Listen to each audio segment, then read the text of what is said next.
Je voulais regarder les chapitres qu'on a lus la semaine dernière, les titres, pour me rappeler un peu et vous faire un résumé, et je viens de voir le titre du chapitre qu'on va lire ce soir.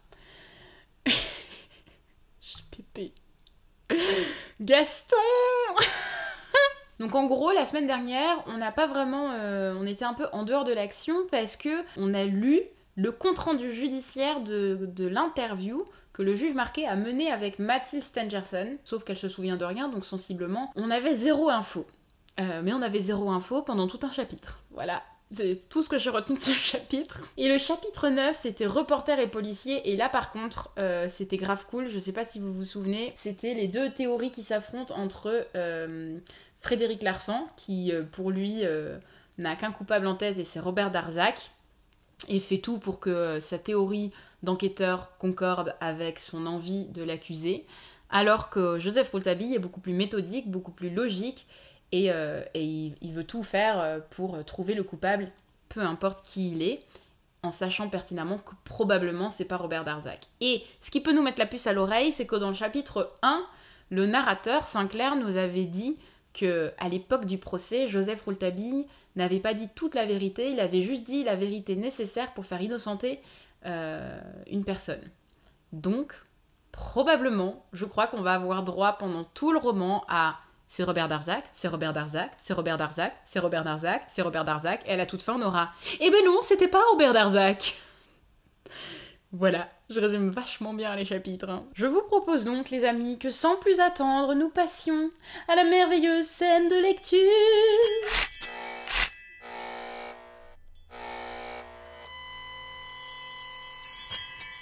Ça a encore bugué. Aïe aïe aïe. Bon, bah allez, avançons. Du coup, on va lire le chapitre 10 et le chapitre 11 ce soir. Vous êtes prêts? Chapitre 10. Maintenant, il va falloir manger du saignant. Ah! Eh oui, il va falloir manger du saignant. On n'a pas le choix. L'auberge du donjon n'avait pas grande apparence, mais j'aime ces masures aux poutres noircies par le temps et la fumée de l'âtre, ces auberges de l'époque des diligences, bâtisses branlantes, qui ne seront bientôt plus qu'un souvenir. Elles tiennent au passé, elles se rattachent à l'histoire, elles continuent quelque chose et elles font penser aux vieux contes de la route quand il y avait, sur la route, des aventures. Je vis tout de suite que l'auberge du donjon avait bien ces 2 siècles et même peut-être davantage. Pierraille et plâtras s'étaient détachés çà et là de la forte armature de bois dont les X et les V supportaient encore gaillardement le toit vétuste.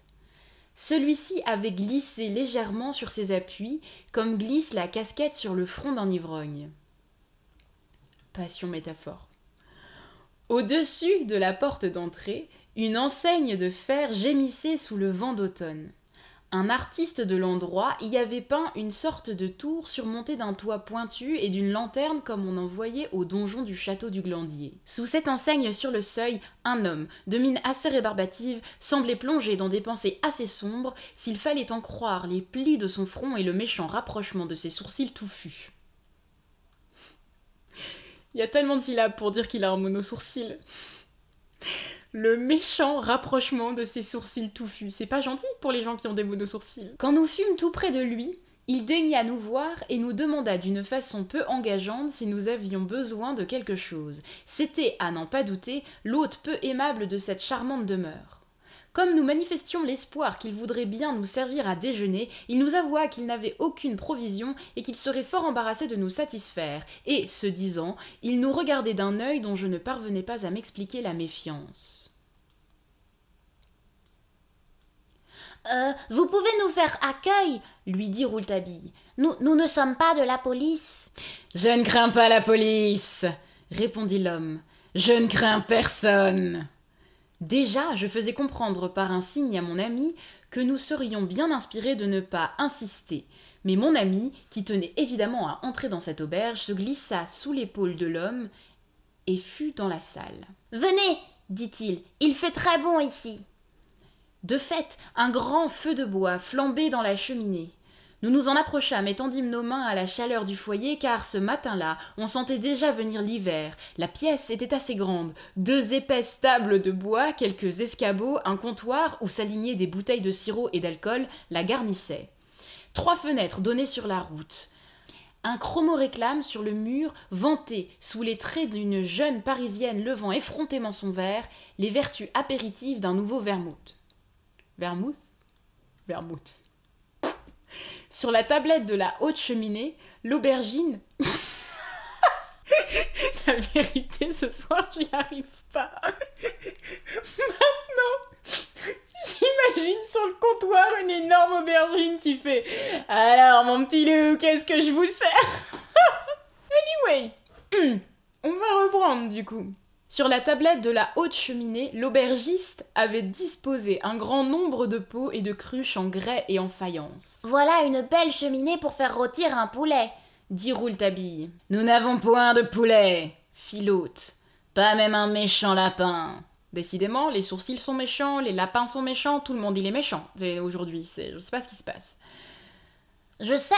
répliqua mon ami d'une voix goguenarde qui me surprit. « Je sais que maintenant, il va falloir manger du saignant. » J'avoue que je ne comprenais rien à la phrase de Rouletabille. Pourquoi disait-il à cet homme « Maintenant, il va falloir manger du saignant » Et pourquoi l'aubergiste, aussitôt qu'il eut entendu cette phrase, laissa-t-il échapper un juron qu'il étouffa aussitôt et se mit-il à notre disposition aussi docilement que M. Robert Darzac lui-même, quand il eut entendu ces mots fatidiques, le presbytère n'a rien perdu de son charme ni le jardin de son éclat. Décidément, mon ami avait le don de se faire comprendre des gens avec des phrases tout à fait incompréhensibles. Je lui en fis l'observation et il voulut bien sourire. J'eusse préféré qu'il daignât me donner quelque explication, mais il avait mis un doigt sur sa bouche. Ce qui signifiait évidemment que non seulement il s'interdisait de parler, mais encore qu'il me recommandait le silence. Entre-temps, l'homme, poussant une petite porte, avait crié qu'on lui apportât une demi-douzaine d'œufs et le morceau de faux filet. La commission fut bientôt faite par une jeune femme fort accorte, aux admirables cheveux blonds, et dont les beaux grands yeux doux nous regardèrent avec curiosité. L'aubergiste lui dit d'une voix rude « Va-t'en, et si l'homme vert s'en vient, que je ne te vois pas !» Et elle disparut. Rouletabille s'empara des œufs qu'on lui apporta dans un bol et de la viande qu'on lui servit sur un plat, plaça le tout précautionneusement à côté de lui, dans la cheminée, décrocha une poêle et un grille, suspendus dans l'âtre, et commença de battre notre omelette en attendant qu'il fît griller notre beefsteak. Il commanda encore à l'homme 2 bonnes bouteilles de cidre et semblait s'occuper aussi peu de son hôte que son hôte s'occupait de lui. L'homme tantôt le couvait des yeux, et tantôt me regardait avec un air d'anxiété qu'il essayait en vain de dissimuler. Il nous laissa faire notre cuisine et mit notre couvert auprès d'une fenêtre. Tout à coup, je l'entendis qui murmurait « Ah, le voilà !» Un poêle. C'est poêle ou c'est poêle? Ah, j'ai même pas fait attention. Il y a team poêle et il y a team poêle. Moi, je dis poêle. Voilà, allez, c'est tout. Ah, le voilà! Et la figure changeait, n'exprimant plus qu'une haine atroce, il alla se coller contre la fenêtre, regardant la route. Je n'eus point besoin d'avertir Rouletabille. Le jeune homme avait déjà lâché son omelette et rejoignait l'hôte à la fenêtre. J'y fus avec lui. Un homme tout habillé de velours vert, la tête prise dans une casquette ronde de même couleur, s'avançait à pas tranquilles sur la route, en fumant sa pipe. Il portait un fusil en bandoulière et montrait dans ses mouvements une aisance presque aristocratique. Cet homme pouvait avoir 45 ans, les cheveux et la moustache étaient gris-sel, il était remarquablement beau. Il portait binocle. Cette expression, j'adore, il portait binocle. Tu peux dire qu'il était myope et astigmate, mais non, il portait binocle. Moi, je porte binocle aussi. Vous portez binocle dans le chat? Team binocle, hein. Quand il passa près de l'auberge, il parut hésiter, se demandant s'il entrerait. Jeta un regard de notre côté, lâcha quelques bouffées de sa pipe et, d'un même pas nonchalant, reprit sa promenade. Rouletabille et moi, nous regardâmes l'hôte. Ses yeux fulgurants, ses poings fermés, sa bouche frémissante nous renseignaient sur les sentiments tumultueux qui l'agitaient. « Il a bien fait de ne pas entrer aujourd'hui !» siffla-t-il. « Quel est cet homme ?» demanda Rouletabille en retournant à son omelette. « L'homme vert !» gronda l'aubergiste. « Vous ne le connaissez pas? Tant mieux pour vous. C'est pas une connaissance à faire. Eh ben, c'est le garde à M. Stangerson. » « Vous ne paraissez pas l'aimer. demanda le reporter en versant son omelette dans la poêle. Personne ne l'aime dans le pays, monsieur.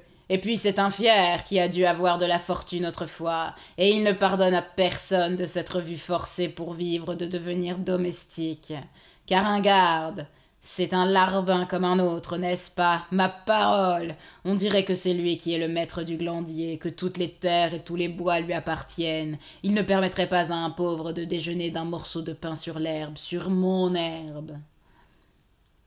Il vient quelquefois ici? Il vient trop. Mais je lui ferai bien comprendre que sa figure ne me revient pas. Il y a seulement un mois, il ne m'embêtait pas. L'auberge du donjon n'avait jamais existé pour lui. Il n'avait pas le temps. Fallait-il qu'il fasse sa cour à l'hôtesse des Trois Lys, à Saint-Michel, maintenant qu'il y a eu de la brouille dans les amours? Il cherche à passer le temps ailleurs. Coureur de filles, trousseur de jupes, mauvais gars. Y a pas un honnête homme qui puisse le supporter, cet homme-là. Tenez, les concierges du château ne pouvaient pas le voir en peinture. L'homme vert.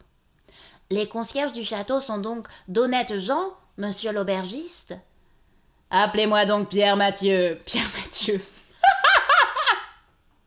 Pas du tout ça. Appelez-moi donc Père Mathieu, c'est mon nom. Eh ben aussi vrai que je m'appelle Mathieu. Oui, monsieur. Je les crois honnêtes. Ben on les a pourtant arrêtés. Qu'est-ce que ça prouve? Mais je ne veux pas me mêler des affaires du prochain. Et qu'est-ce que vous pensez de l'assassinat?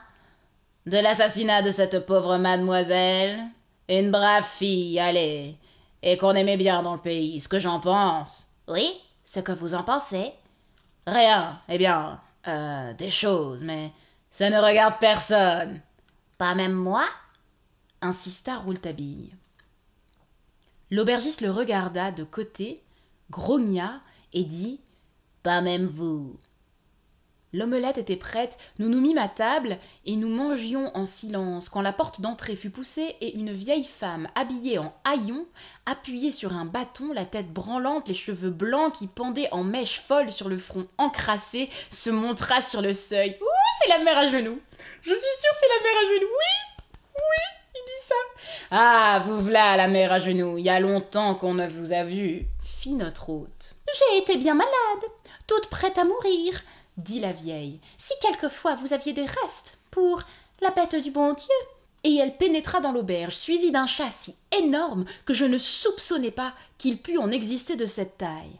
La bête nous regarda et fit entendre un miaulement si désespéré que je me sentis frissonner. Je n'avais jamais entendu un cri aussi lugubre. Comme s'il avait été attiré par ce cri, un homme entra derrière la vieille, c'était l'homme vert. Il nous salua d'un geste de la main à sa casquette et s'assit à la table voisine de la nôtre. « Donnez-moi un verre de cidre, Père Mathieu. » Quand l'homme vert était entré, le Père Mathieu avait eu un mouvement violent de tout son être vers le nouveau venu, mais visiblement, il se dompta et répondit « Il n'y a plus de cidre, j'ai donné les dernières bouteilles à ces messieurs. »« Alors donnez-moi un verre de vin blanc. » fit l'homme vert sans marquer le moindre étonnement. « Il n'y a plus de vin blanc, il n'y a plus rien !» Le Père Mathieu répéta d'une voix sourde. « Il n'y a plus rien. » « Et comment va Madame Mathieu ?» L'aubergiste à cette question de l'homme vert serra les poings et se retourna vers lui, la figure si mauvaise que je crus qu'il allait frapper. Et puis il dit « Elle va bien, merci. » Ainsi, la jeune femme aux grands yeux doux que nous avions vue tout à l'heure était l'épouse de ce rustre dont tous les défauts physiques semblaient dominés par ce défaut moral, la jalousie. Claquant la porte, l'aubergiste quitta la pièce. La mère à genoux était toujours là, debout, appuyée sur son bâton, et le chat au bas de ses jupes.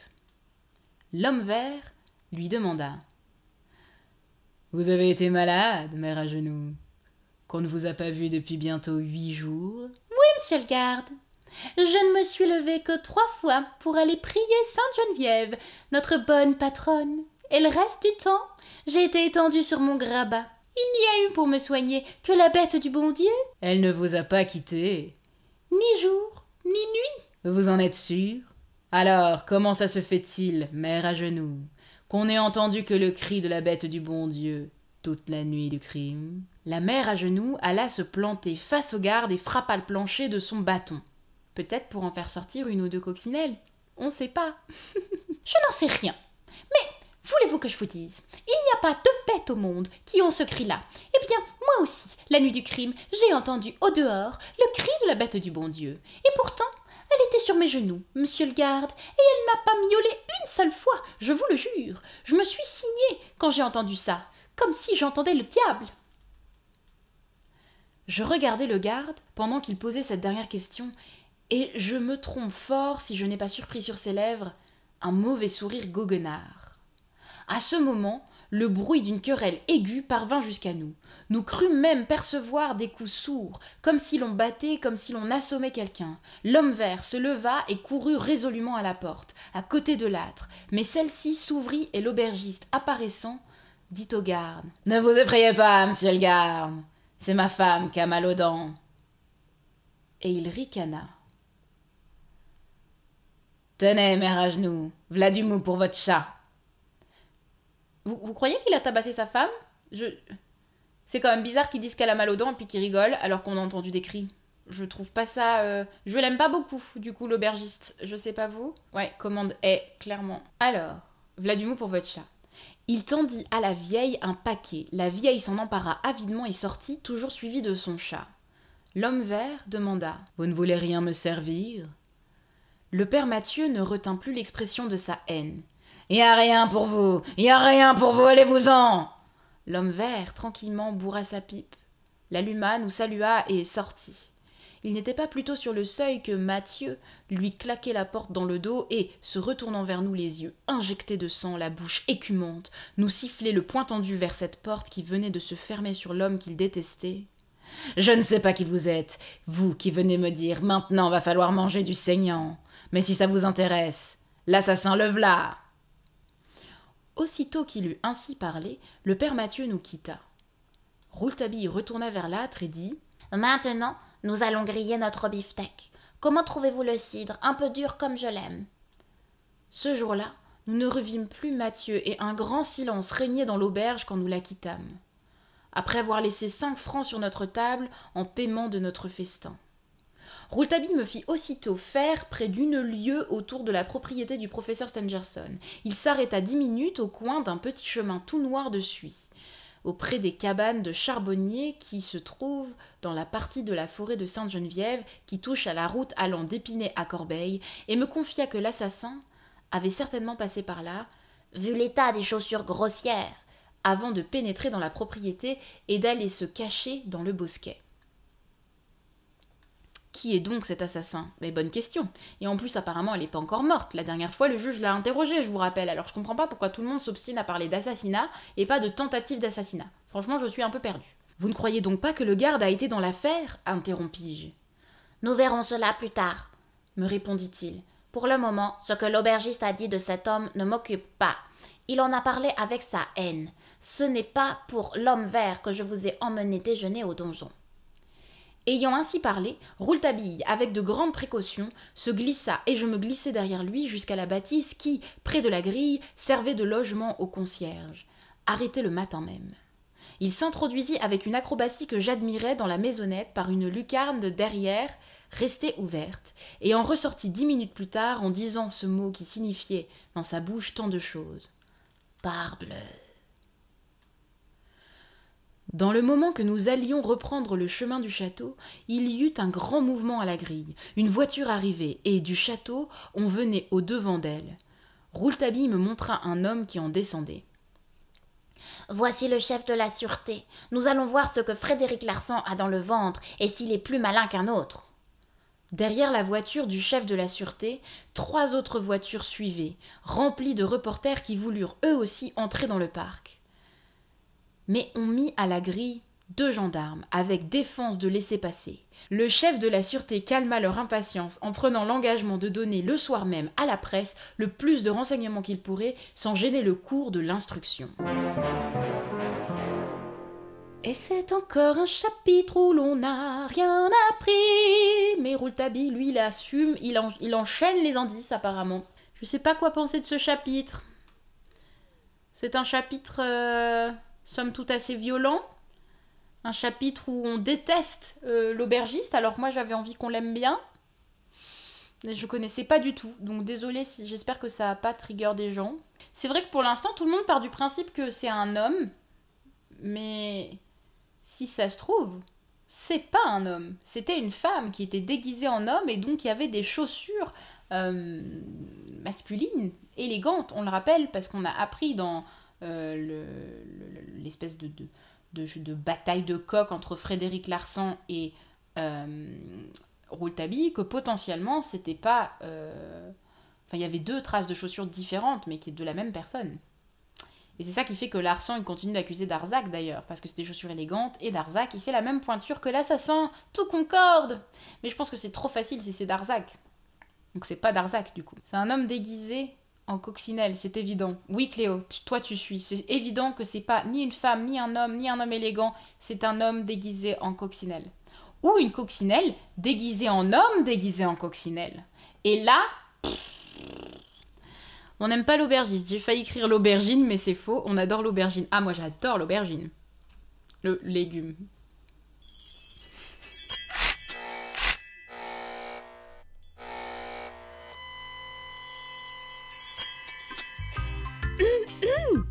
Ici, le juge Marquet. Je n'ai pas tout compris dans ce chapitre. Les 2 héros ont été servis par une aubergine aux méchants sourcils qui donne des coups à travers une porte à cause d'un homme vert mystérieux aux manières aristocratiques tandis qu'il prenait des nouvelles de la vioque du coin. La pauvresse était bien malade ces derniers jours et n'avait pour infirmier que son horrible chat qui pousse des miaulements à faire pâlir la faucheuse. Pour se faire servir, le petit Rouletabille a encore prononcé une phrase des plus critiques, c'est à n'en pas savoir où donner de la tête. Si vous appréciez cette enquête qui malmène nos cellules grises, n'hésitez pas à en parler dans les commentaires et autour de vous. Un petit pouce en l'air et un abonnement donneront de la force aux esprits chargés de dénouer ce sac de nœuds. Veuillez agréer de mon affection la plus sincère, bien à vous, le juge Marquet.